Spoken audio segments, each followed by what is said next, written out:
Hey, it's Bob here, Serenity Hill. I just thought I'd give a quick update on what's going on right now. I won't make this one real long because I got a lot of work to do. At any rate, behind me, you see, that's part of the work I got to do. That's a stack of wood that's dried enough that it's down to 11.5 to 12.25% moisture, 12.3, didn't read a quarter. So it's down there close enough, either under 12 or just real close to it, that just a couple days of sitting up here waiting for me to cut it, it will have finished drying because it had good wind blow in this week. That's just a portion of it. That'll all go into the wall I'm currently working on. I went and cut down some more trees this week. I've got a bunch more logs to process. Let's see my stack of wood that I've got to. This is all stuff that I have yet to strip. And then I've got some more back here. So, and then I'll be going out next week and cutting some more stuff down. So I'm not putting cordwood in the wall right now. I've got some cut and stacked up ready to go. Problem is, I got out here and realized I didn't have any sawdust soaking. And I've got to have some soaked sawdust. It needs to soak 24 hours before you use it. So I got that on to soak. And I've got enough Portland cement to do one batch for sure, maybe a second batch of mortar. And I really need to do about 4 batches at a time. So, one after the other. So I'll have to go buy some more Portland cement and a little more sand. I only buy enough Portland to do to work on. The most bags of Portland I've had out here at a time are 2 bags, and that's usually when one's already open and down about halfway or so. And I happen to be in town, so I'll stop and get some stuff. But I don't like having too much of the Portland out here because if it gets damp, if it gets wet, once it's opened, it might take me several days to use all that. And if I get a good hard rain or it's real humid, it can start to kind of clump up because it just absorbs moisture like crazy. So, and instead of having, 10 bags, stockpiled out here, I basically keep what I need to do the wall that I'm working on, and then when I get ready to do the next wall, I go in and get my flashing that I put down at the bottom of the wall, and I get the Portland cement that I'm going to need for the next wall section that I'm working on. If it's going to get wet and go bad, I'd rather do it at Menard's warehouse than at mine. All this weather and everything's got me kind of messed up. Part of what got me messed up too is I spent 2 days working on this beast. On my last video, I shared with you how we had our solar shower, and that was fine when it was 90 degrees out, but now that it's cooler out, it's really not good. And Deb one day in our prayer time was saying, Lord, please give Bob the wisdom to figure out the plumbing in the RV. So, well, I guess I got my marching orders. So Monday, I worked on patching 22-year-old CPVC. Not a good idea. So Tuesday, I ended up buying more fittings to replace the ones that were on bad plumbing. And basically either ripping out or bypassing the broke stuff. I got everything working except for the water to the toilet. So I guess we'll have to use a gallon jug and just pour water in it to flush the toilet. It's a marine toilet. You just open it, the flap opens, stuff falls down, but you kind of need the water to rinse it out and keep the smell down. Plus, you need water in with your black water so it doesn't get real thick. And it'll empty easier. Speaking of black water, that's another thing I had to work on. I had to replace the hose. I've got my, you see this white line here? That's a solid a 3-inch PVC line, and it goes from the RV and comes down here to where it plugs into my sewer line. That I have a sewer line that runs along the back of the house, and then it curves and it goes in and joins where the sewer line is going to be for the house. So I will have this available right now. It's got the laundry shed is also plumbed into that sewer line, goes into the ground there. So that will stay. I have a laundry shed there. I'll also, for going forward, have a clean out there, and also a place if I need to hook a RV up ever again. I've got a place to hook a RV sewage. And probably what I'll end up doing is I may end up extending that line out to where where I'm going to put the barbecue pavilion and have water there, or I may just fix a separate little system for it, because it'll just be gray water. So at any rate, I have a short section of that corrugated flexible stuff that they use for RVs. Had a short section of that in there, and when I went to when I was running testing my water, I had water in my water, and as it started draining, I had water squirting up from it. And so I thought, man, I got to fix that before I have to drain my black water tank, or I'm going to have sewer drain up. So all that RV stuff, none of it is permanent, and it's certainly not made to last for a long, long time and be used every day. So it takes its toll on it. But now in the Blue Beast, we now have water to the bathroom sink, water to the shower, water to the kitchen sink. The reason why I haven't fixed the water going to the toilet is because that line is encased in about 6 inches of spray foam. I don't know, 4 to 6 inches of spray foam, and then it goes underneath the water heater.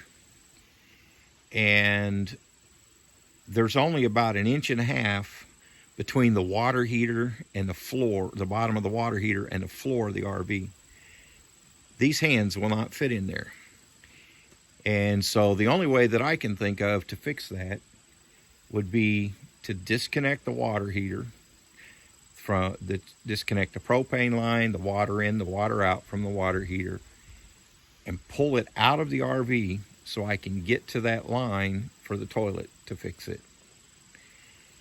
And I just really do not feel like taking that on right now, because, you know, sometimes you got to say, you know what, I could do that, or I could build a wall in this house. I could do that, or I could go cut down some trees. And sometimes, you know, you just have to make choices on what projects you're going to work on. So right now, what I'm doing, since I don't have enough Portland to continue, and I don't have any cement, I'm going ahead and trimming down these logs that are over by the door, in the doorway. I think I'll probably hold off on putting my door in, because that doorway is a perfect place to put my logs to bring in to work on. And if I put my door in, I won't be able to use that. It's really the best place, because I've got column on either side of it. I got window boxes on either side, so it's a nice place to stack them while I'm waiting to get to them. Now, I had somebody ask me, because I mentioned that I in a video, and I showed the video where I'll cut knots and bumps off some of these logs. Like you see this one here where I've cut, you can see where it's freshly cut. Well, I've cut that. Well, the reason why I do that is because if I don't, let me see if I can find one here that's good. Here's a good example right here. Okay, if I don't cut them off, what I end up with is these bumps. And as you can see, I'm trying to do this left-handed, it doesn't work too well. As you can see, that sticks up so high that when I go to try to put another log on top of that, I'll have to have a real thick mortar joint to clear this big hump. Well, if I cut this off and make the log as near uniform as possible underneath here, it lets me keep tighter mortar joints, and also where all this irregularity is, I can't put insulation in there. So I have a thick mortar joint, log touching log, a spot where I don't have good insulation. So I'll trim these off. I'll trim those off to make it make it more even and make it easier to keep my mortar joints smaller, which I think are more attractive, and then make sure I have the right amount of insulation in there. And sometimes what you have to do is kind of say, okay, I've got this log that's not real smooth, and I've got this one that's not real smooth this way. So you kind of put logs together so that the irregularity in one matches up with the irregularity in the other, and so you get a good looking spot in your wall, and they work together well. So that's part of the artistic thing of it, and that's kind of fun. And I've got some other stuff that I'm doing, like I've got my little target wall. I've got it sitting aside, and I found some logs when I was cutting them down. This is a tree that was really interesting. It's got basically, I guess, a burl in it. You can see from the end of it. This is from a tree that had gotten injured at some point and was growing almost horizontal. The trunk came up straight for a while, and then it curved up almost horizontal, and you can see the red in it grew all the way down towards the bark, and I guess it had been injured or something along there as well. And so it's got, looks almost like a red cedar burl. So I cut these logs in half so I could use the other half of it as half logs in the wall. And those 4 that I've got there with the burl, and I think I've got some more out there in the kiln that are like that. So what I'll do with those is, instead of hiding that burl in the wall, I'll use those sticking out to kind of frame something. In fact, I might put a couple of those, one on either side of my target log that I've got, so that it makes it stand out. So those will find a place that instead of those logs being horizontal, they'll be vertical. I'll make some shorter pieces to nail onto the back of it for the outside of the wall, but that'll be on the inside, and it'll be exposed so I can take a look at it. And I may put some wipe-on poly on those just to help make the grain pop out more and give it a little more shine, a little more pop, and protect it. But it's kind of fun, the interesting things you find when you're cutting these logs and what nature does to them. Now, yesterday, as a matter of fact, I was cutting down a log. It's going to cause me some problems. I've got to sharpen my chainsaw. It was a tree that was up close to where the guy's house was. And I was cutting along, and all of a sudden my chainsaw sparked. And evidently at some time in the past, that particular tree had been used for target practice. And I happened to hit a steel jacketed, or copper jacket anyways, hit a bullet with it.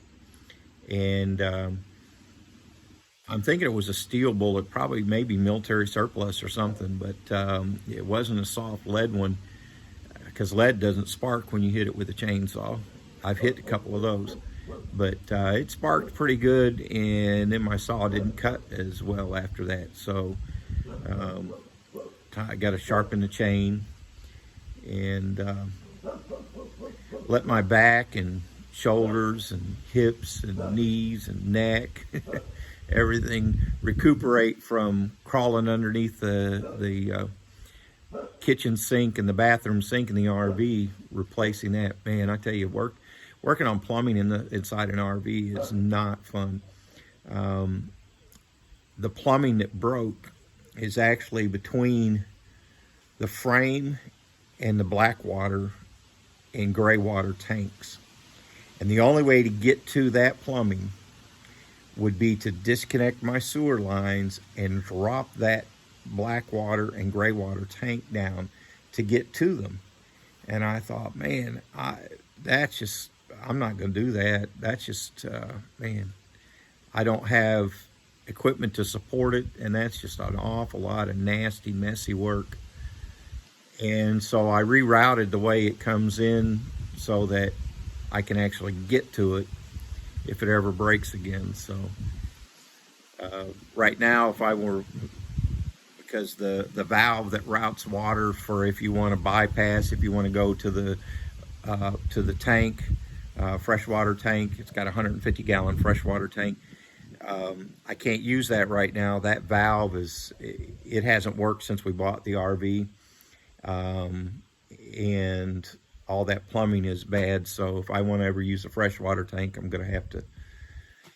That's going to be a mess. But at any rate, at least I've got water for now. And if we take this thing out somewhere someday when we're not living in it full time, decide to keep it and recreate in it, I'll just have to either totally redo all that or make sure I get a place that has a city water hookup. Hey, that's the ticket right there. That'll save me a whole lot of work, won't it? But at any rate, well, another thing that I want to share is I started this, gosh, probably about 2 years ago, and I've been real irregular with videos, but trying to get more regular with it and sharing things on Facebook and the like. And I noticed last night I got 93 subscribers. And that doesn't sound like much because you got people out there that got 250,000, 300,000, 500,000 subscribers, 1 million subscribers, whatever. But to me, it's pretty cool because seven more subscribers and I'm up to 100. And that's pretty cool that you guys are coming along and enjoying this, hopefully enjoying this and watching what we're doing here and listening to me ramble and rant. But at any rate, I'm having fun building this cordwood house. This winter when it's too cold to do cordwood and I get out there cutting trees and clearing stuff and preparing for the garden in the spring, I'll take you guys along and let you watch me huff and puff and cut and slash and have fun doing that. And I'll share with you what it is that we're planning on doing with the garden. It's going to be a mixture of hugelkultur and raised beds. I really like the idea of raised beds because then I don't have to bend over so far. And to me, that's a real plus, especially right now and then going forward, because my back's not going to get any better as I age, especially the way I've been abusing my body doing this house build. It's a lot of fun. It's a lot of work. I get people telling me all the time, man, why are you working so hard? That's just too much work. You should be hiring that done. And then the same people will turn around and say, man, what is it with people today? They just don't want to work anymore. So it's kind of funny, but things like that strike me as funny. So I'm having a lot of fun working hard. And speaking of working hard, I better get back to working hard because this house is not going to build itself. Again, this is Bob, Serenity Hill. Hope you're having a good day. I am. And maybe next time I won't sound so froggy because I'll get this fall allergy stuff out of the way. Later.